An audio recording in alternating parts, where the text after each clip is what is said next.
So this is a little donation to one of our local charity shops. This is the Nikon FG. Try again. So this is a little contribution to our local charity shop. This is the Nikon FG. It was introduced in 1982.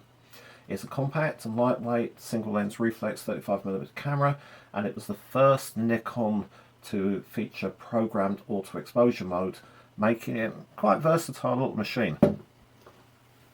So a little look at the top plate of the camera. I'm going to go from this side to this side. So here I have my frame counter.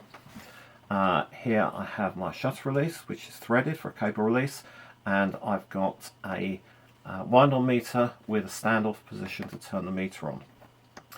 My shutter speed are selected with this dial here, and it goes from, well, B, manual at a 90th of a second, through from 1 second through to a 1,000th of a second. You'll see that this one at 60th of a second is red because that's the flash sync speed. When I click onto A, it now locks, and that means the camera is set into aperture priority mode. This means that I select the aperture that I want to use on the lens, and the camera selects the shutter speed to match it. If I move one more onto P, then the camera has total control. So it is a very, very early, fully automatic camera. A nice little touch here is this switch here. When it's switched on, as it is now, it will give an audible warning if the camera is likely to suffer from shutter shake. Shutter shake? Slow shutter speed, camera shake. That's what I'm trying to say. The hot shoe here has the traditional Nikon mount, so it will take a dedicated flash gun. This side we have the rewind crank, which I can open up here. And here I can select my my ASA speeds by lifting this ring, which is really tight, and moving it around. There we go. And I can also over or underexpose using this control here, which I have to keep this button depressed. It's not very handy, but it's useful. That's it for the top of the camera.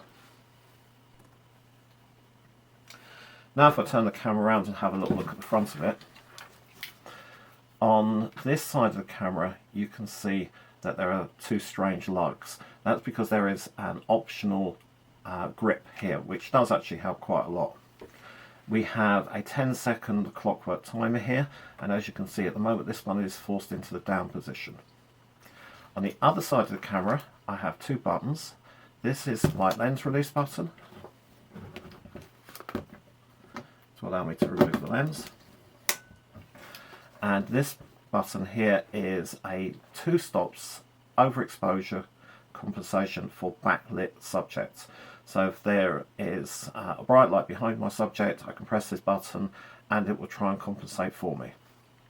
Other than that, the camera is pretty bare. If I turn the camera over, we have tripod mount, we have the battery compartment. It takes two 1.5 volt button batteries, so 3 volts. Here I have a connector for an optional auto wind for it, and here's the physical connector to wind the film on, and here I have the button which I need to press if I want to rewind the film.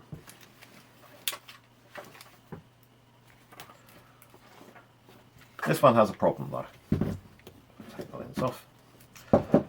You will see that you can't see the mirror. The mirror is jammed. The shutter is jammed. The timer is jammed.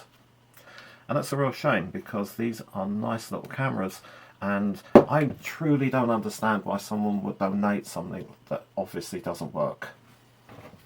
Still, if you can find one of these in reasonable condition, they're not expensive. I've seen them on sale for £20 to £30. They give you access to the full range of Nikon F mount lenses, which are superb, and also third-party lenses like this one, which is a Matexar, whatever the hell that is. Anyway, here we have the Nikon FG. And even though it's not working, I guess that if you were a camera collector, you might want one of these just to fill a gap in your collection. Otherwise, sadly, this is not a lot of use to anyone.